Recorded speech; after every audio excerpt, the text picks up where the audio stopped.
The United Nations is warning that 13 million people in Yemen are facing starvation. It's calling on the military coalition, led by Saudi Arabia, to halt airstrikes which are killing civilians, and contributing to what the UN says could become the worst famine in the world in 100 years. Yemen's civil war began 3 years ago, when Houthi rebels, backed by Iran, seized much of the country, including the capital Sanaa. Saudi Arabia, backed by the US, the UK and France, is using airstrikes in a blockade, in support of the internationally recognized government. At least 10,000 people have been killed in the conflict and millions are displaced. His grandmother Nadia shares his torment. She's malnourished herself. Bassem was born into the poorest nation in the Arab world, but war has pushed Yemen to the brink, and now the currency has collapsed. Food prices have doubled in a month. Dr. Najla, who is trained in Liverpool, says only peace will save Yemen's children. The final solution for our problem is to stop the war. After that, everything will be okay. Do you have any hope of that? Myself, no. We have no ventilators for them. Dr. Najla has been displaced by the war 3 times.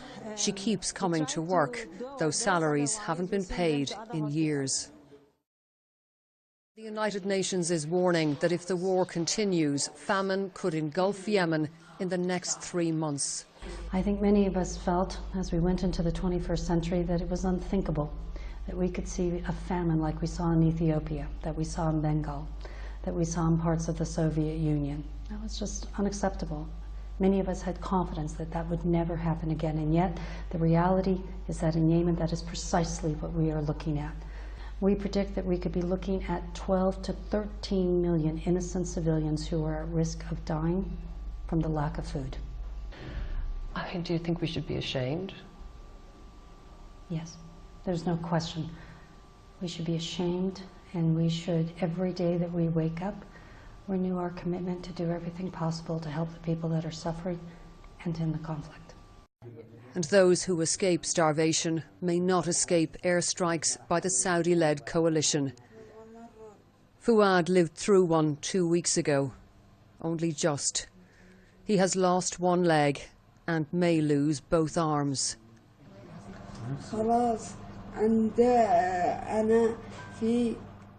I was at a clinic, he says, in the city of Hodeidah when I was hit. He wants us to hear his story, but is unable to say much more.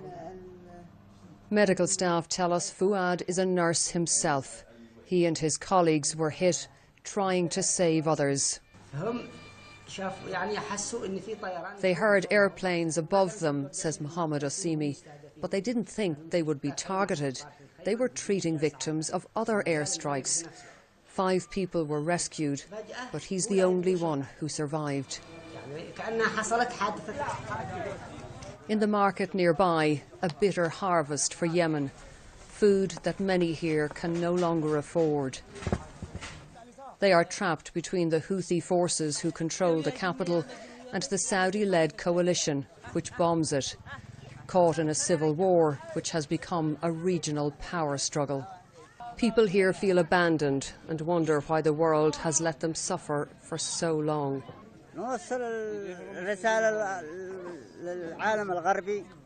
Our message to the international community and the European countries is to look at our situation, this man says. It's getting worse and worse. What have we done wrong to deserve to be besieged? What crime have we committed? Yemen has been called the forgotten war, but more than 3 years on, many here say it is not forgotten. It is ignored.